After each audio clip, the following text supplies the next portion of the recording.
I didn't go so much into channels and drops and all these kind of things. You don't need to know. The main thing that you need to know is these absorptions, so that you're not getting frightened. So usually if I remember, I ask people when they go out to eat their lunch as if it would be their last. And very often people enjoy much more, because the mind is not going into what shall I eat for dinner, or oh man, tomorrow I have to go to work, or something like that. So you're much more concentrated in what you're doing. So this is why, I think all these things can be really helpful in our daily life to start to think like that. Also, the conversation you had, if you think, oh, this is my last conversation with that person.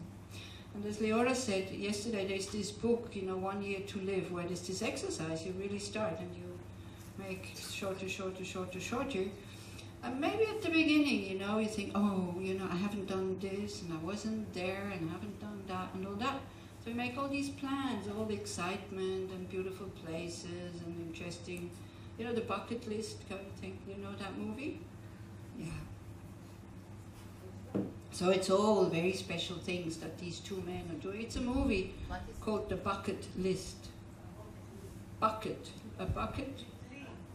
Yeah, like two people who are dying, one very rich and the other one quite poor, and they start to plan what they spend a lot of money going to the Himalayas and all this. It's a very moving movie, and you can feel I'm a bit like Leora sometimes. I have tears and I have my voice up here. So again, just think what would be important for you. And very often we come down to the conclusion, actually, I wouldn't do anything else but what I'm doing right now. And you just continue living. But it's only through this reflection of, I could die every moment, we come to the point of saying, actually, I'm doing quite well.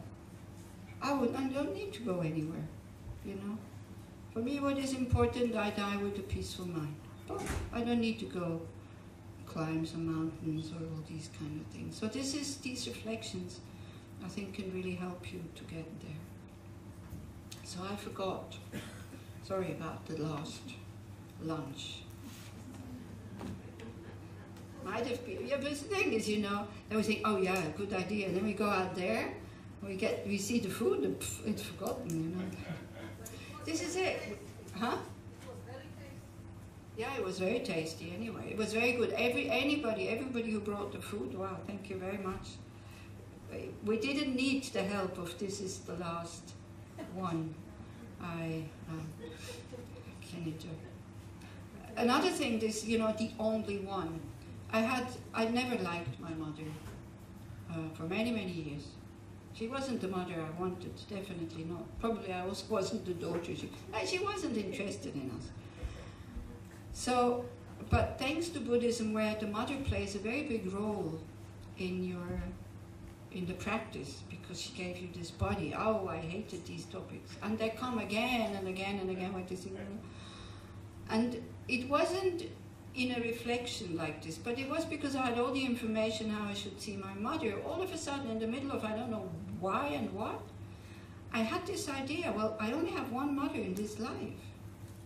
And she gave me this body, and if I cannot accept her the way she is, not love, but accept, if I cannot accept her the way she is, then, so whom am I going to accept?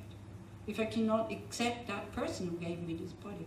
So that really helped. That really helped to better the relationship. So before she died, I was completely okay with her. She hadn't changed at all, but I didn't feel this uneasy feeling when I was with her anymore, and I had aversion for her, definitely. I was happy to be in India and she in Switzerland.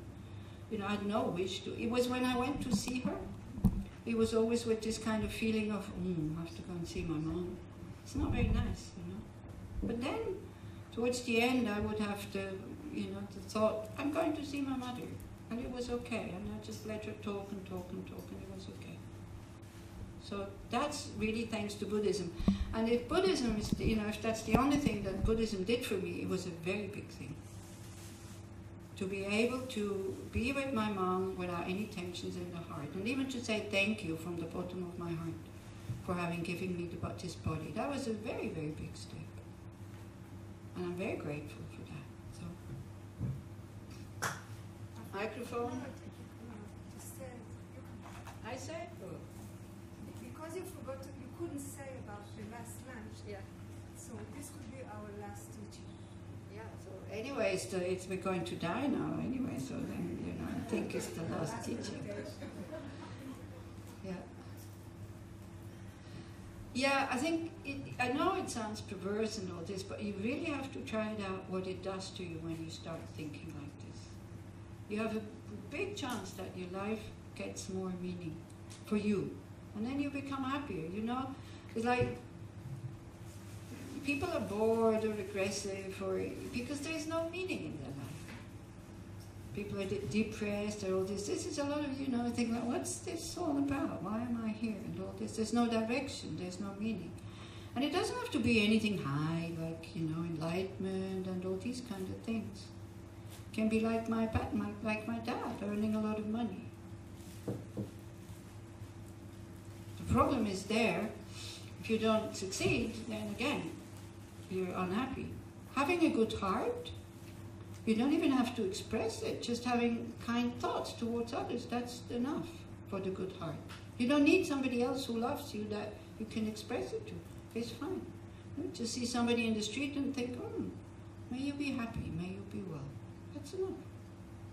And then from there you develop and then you go on. So, yeah. Okay, are you ready then for this one? Last for the training. Well, it's just a training, eh? It's like, but it makes me listen differently. If this could be my last teaching, yeah, really listen to what is said. Yeah, so Leora says, like, if you really think that this is your last teaching, then you listen totally differently.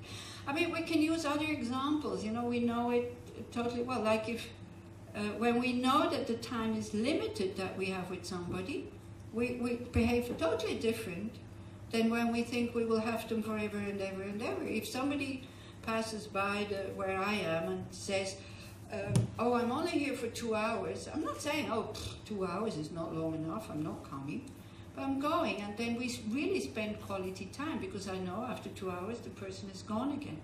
Whereas if I live with somebody, then, you know, we're not so interested in the person anymore, and we start to argue about stupid things, opinions, views, you know, all these kinds of things. If you looked at what we get upset about and the arguments we have, some are really, I mean, some are bad fights, I'm not saying, but also some of the things that so, in the face of death, then it becomes so irrelevant. I think that also, that is the healing part, or the positive side of death, that we start to put priorities. What is really important? And you know, when these Twin Towers, when was it, 9/11 or something? And then there was some people who were able to phone home, knowing that they would not be able to get out of. What did they say? Oh, you hurt me and I will never forgive you. No.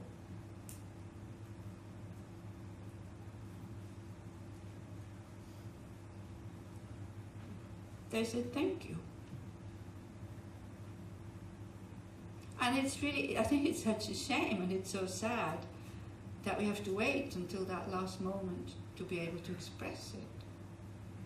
You know, this is why we keep reminding ourselves gratitude, to tell people when we appreciate them. And if we don't appreciate them, then, you know, if you can't get out of their way, so if it's possible. Or try to change your mind. It's possible. You know, if you do know that you are dependent on that person in a very crucial moment, we change attitude, we change behavior.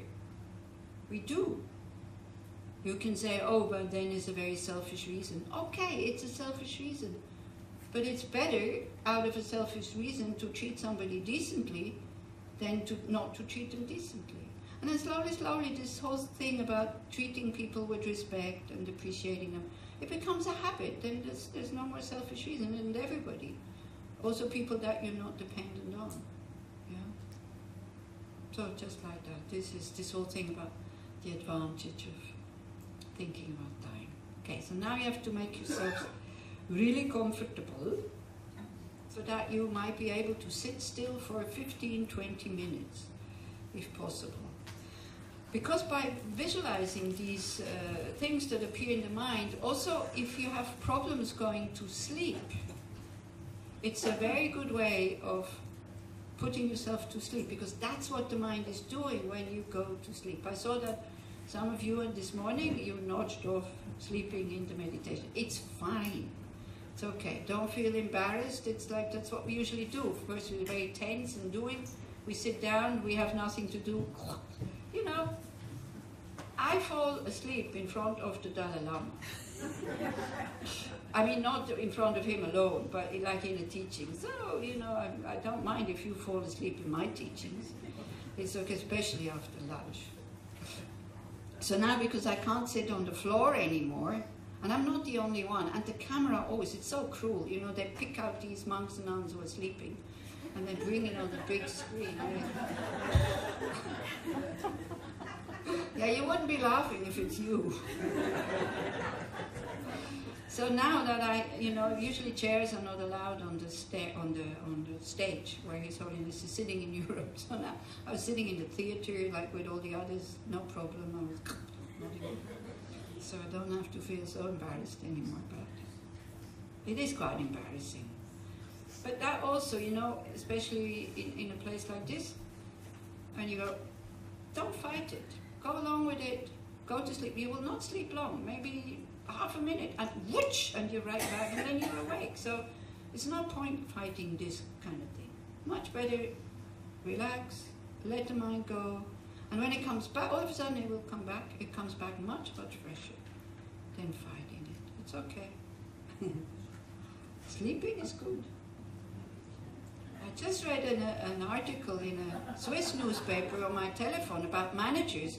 You know, it was this big thing a few years ago, even now, the manager getting up at 4:30 in the morning, going to jog, and having all these emails answered before 6 o'clock. Now they say it's all rubbish. You cannot perform well if you sleep less than 7 hours. So now the managers sleep 7 hours. So that's the in thing now, also for the CEOs, that they sleep 7 hours. They say if the men sleep less, it's a macho trip. That they say, oh, I don't need 7 hours. They say your system doesn't function well. You know, you get depressed or you get tense and you can't concentrate. So try to give yourself more rest. Resting is good. You're not lazy. It's good to rest. Okay. So we try, yeah? We just try to go into these things, and maybe if you remember or if you want to learn these appearances by heart, if you have problems going to sleep, you can try it out a few times.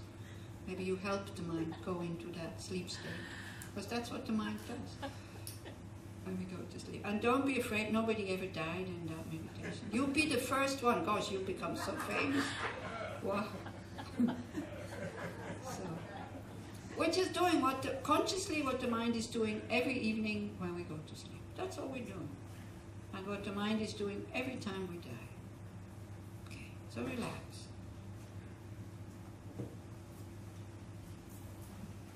Make yourselves comfortable.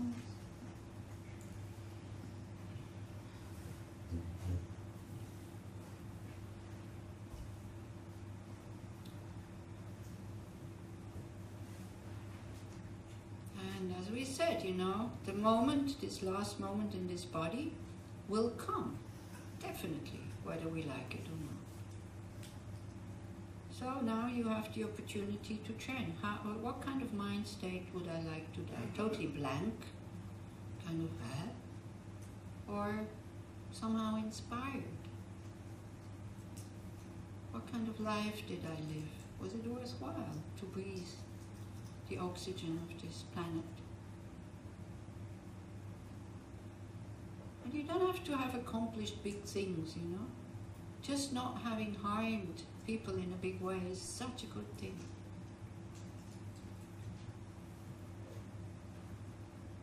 And if you have, well, there's always ways to deal with it by regretting and making determination to be more careful in the future.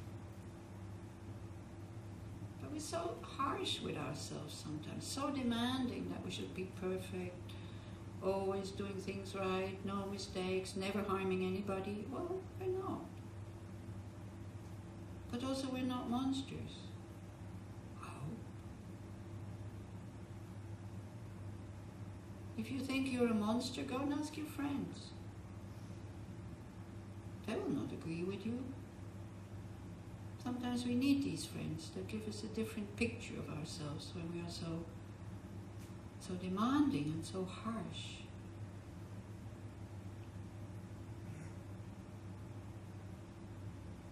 Try to relax the mind just by thinking, I am a good person, point blank. No, not because, just that. I am a good person. Because definitely all the people I know who are sitting here, that's my view about you, that you are good people. Otherwise you wouldn't be here. So when will you start to believe it? I am a good person. Just try to give the mind that information.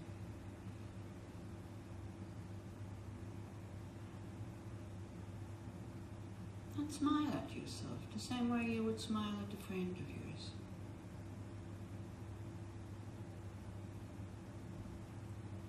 If you don't believe in your own goodness, you will never become a good person.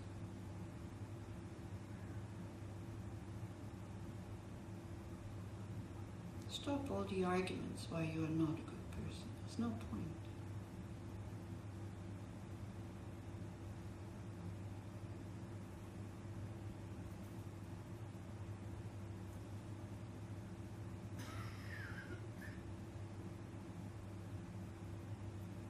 Okay, so when this, what we call death process starts, it goes in steps.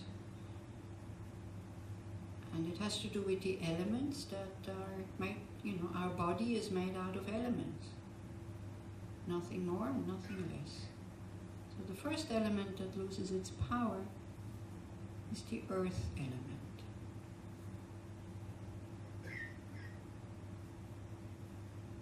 You could have a feeling as if the earth is not supporting you anymore.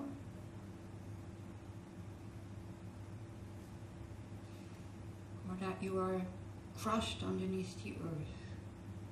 And what definitely happens at this point, you lose the power over your body, meaning you might still want to sit up or to lie down or to open your eyes or to close them. You cannot.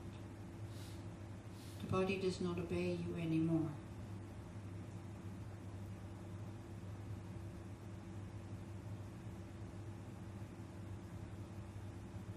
And even if your eyes would be open, the sight becomes unclear, blurry, darker and darker. But you have an inner sign like a mirage. When you're driving in the desert and in the distance there's a Fata Morgana, flimmering. That's what appears to the mind at that point. So try just to visualize that.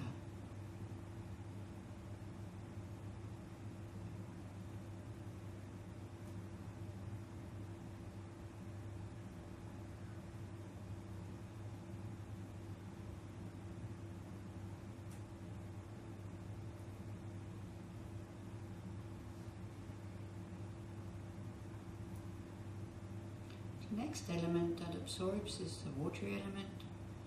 That means all your body liquids would start to dry up, your saliva, your sweat, your urine. So that can be very uncomfortable. Very dry skin, also very dry eyes.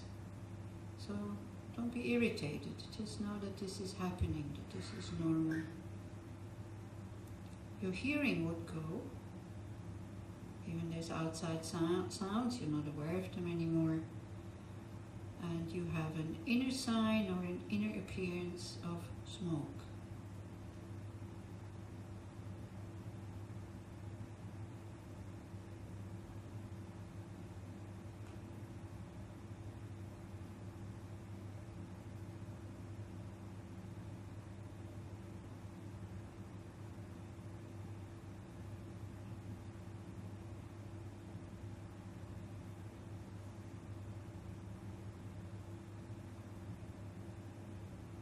What also happens at this point, so we don't have to be so afraid of pain, the aggregate of feelings or sensation kind of loses its power. So you're not aware of pleasant or unpleasant feelings that are connected to the body anymore. So if you would have had a lot of pain, then just with a painkiller, the pain just disappears at that moment. That also helps the body and the mind to relax. So that happens at that point.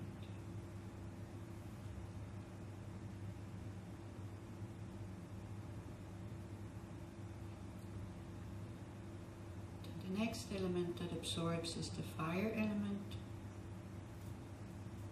The body heat slowly retracting towards the heart. Limbs are getting cold, but you don't feel it. You lose the ability to smell.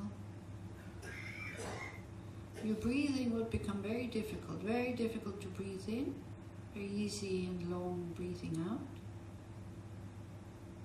And you have an inner sign of sparks within the smoke, or fireflies.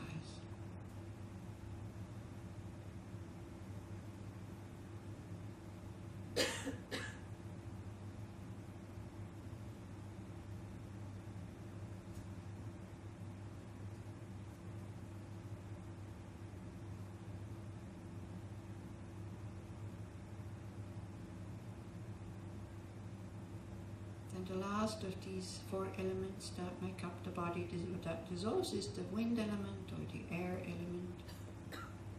Your in-breath, out-breath would stop at this moment. You would be declared physically dead. You're not aware of any outside activities anymore, cannot move the body. You've totally lost contact with the body.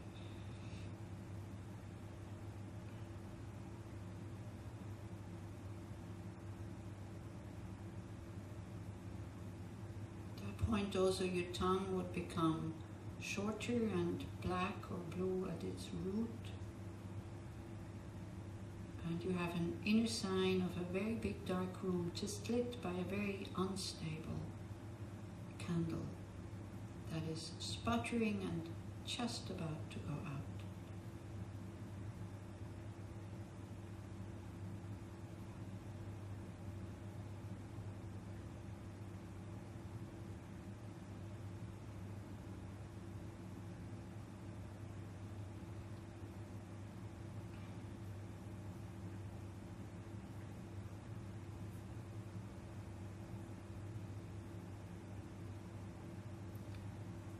So when this gross body stops to function, then also the very gross mind that is connected with the senses stops to function, and then there's a more subtle mind coming up. This has to do with the energy channels and the winds, or the prana or the chi. So these winds pervade the whole body, but now at the time of death, they are drawn back towards the heart chakra. So first, all the energy winds from the upper part of the body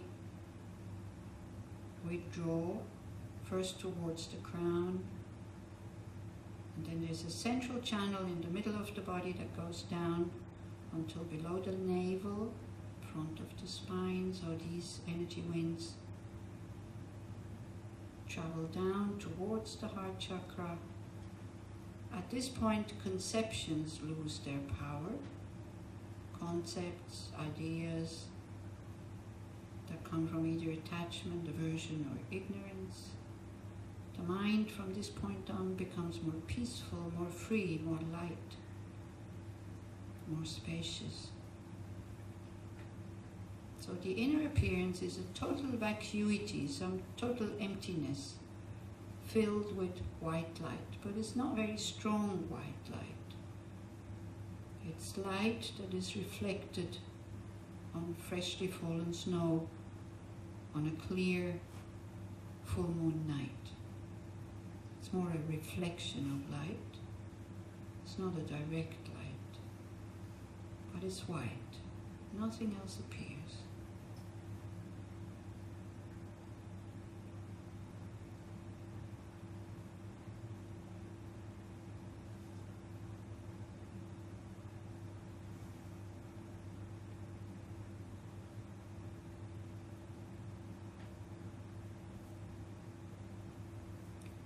Then the energy winds from the lower part of the body, they withdraw towards the heart chakra, enter that central channel at the base of the spine, travel upwards towards the heart chakra, and at this point you would have an appearance of a very clear vacuity, meaning a nothingness, but filled with copper red light, like the light or the sky sometimes at sunset. After the sun has gone down, there's no more direct source of light, but then the sky turns red or copper red, orangey. No clouds, no horizon, just orange or copper red space.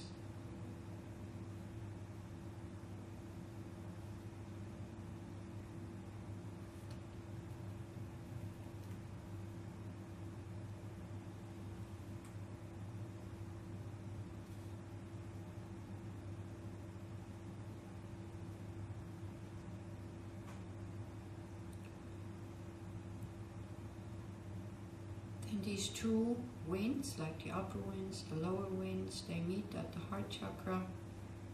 They get locked into what is called small sphere, like this indestructible drop that is in the heart chakra. And we have an inner vision of total darkness. Like a tunnel where you don't see the beginning nor the end, it's just black.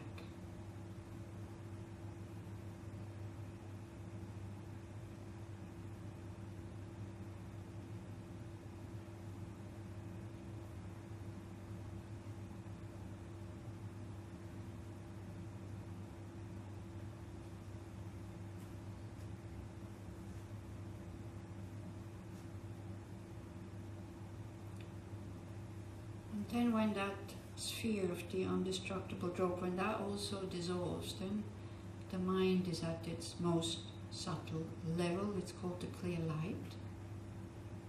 So there's no more thoughts, no more concepts, no more sensations, no more emotions, no more body. It's just luminous space, unlimited, unhindered, no beginning, no end. It's a bit like if you look at the very clear sky on a fresh autumn morning in the mountains before the sun comes up. Without horizon, without mountains, only the sky. Just wide open space. So this would be our nature. But there's no separate me or I that has this nature. You become that space. Same way as when you try to find the sky and that blueness, you lose yourself in it. So that's what we're trying to do now. Just we're connecting with that unlimited, wide open space, luminous space.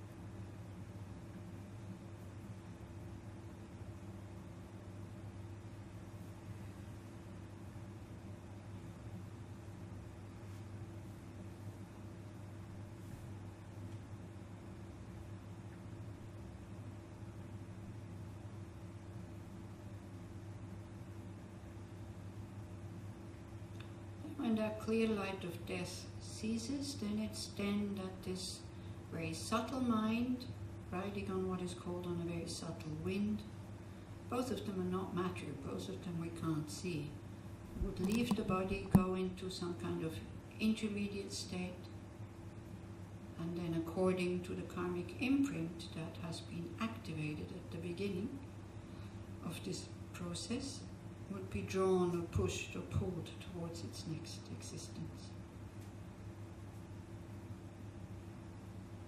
But we're not going that far. Now we are kind of coming back, because also with rebirth it goes the other way around. So from the clear light, you go into the utter darkness. From the utter darkness, you go into the red appearance.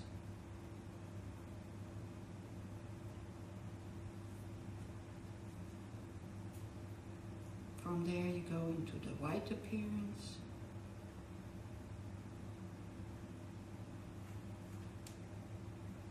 Then you go to this flickering candlelight.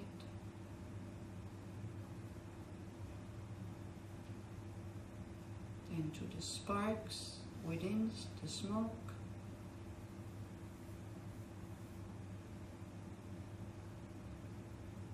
To the smoke and to the mirage. And now, because we haven't died yet, first thing is that we're really grateful and happy that we still have the opportunity to continue to train for this moment. And you really connect with the body. You feel the body touching the ground, either with your feet, when you're sitting on a chair, or your lower part of your body if you're sitting on the ground. We feel the earth supporting us. We become aware of breathing in and breathing out.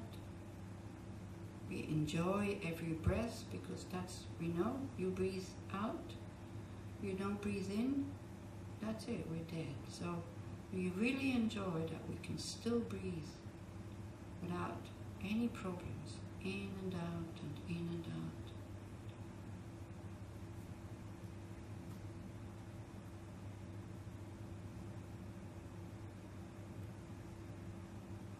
We can finish, just with the thought, whatever I do in my life, whether I'm happy, whether I'm sad, whether I'm healthy, whether I'm sick, may be of benefit to others.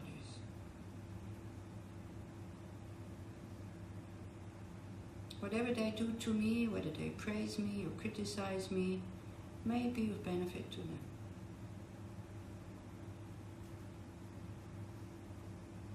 And may my life be meaningful for me and for others.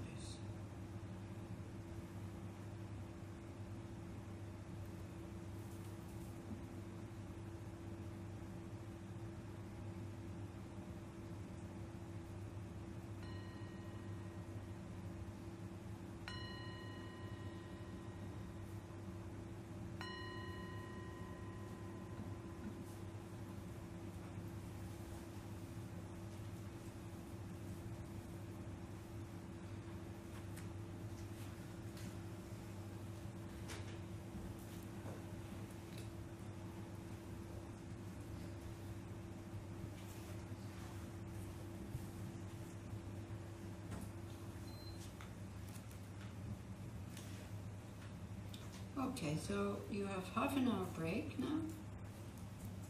Try to maybe go for a little walk. Try not to talk, not to chatter. Just enjoy your life for half an hour with yourself.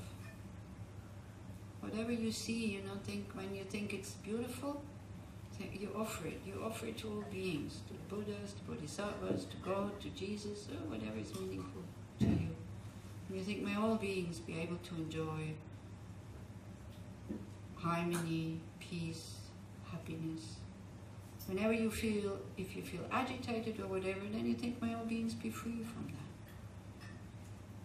So it's not really a break, but it's a time to relax. If you go, because we just had lunch, so if you feel your mind wanting to go immediately to cookies, tea, coffee, all this, tell the mind, no, now, we just had some. Okay, now we're going to sit somewhere quietly, or to go for a little stroll, and just to, in a very simple way, to be open, to be present. It's okay? It's not the full half, it's 20 minutes, and then you come here, back here, 3 o'clock. Alright? If at all costs you need coffee or tea, then please enjoy it.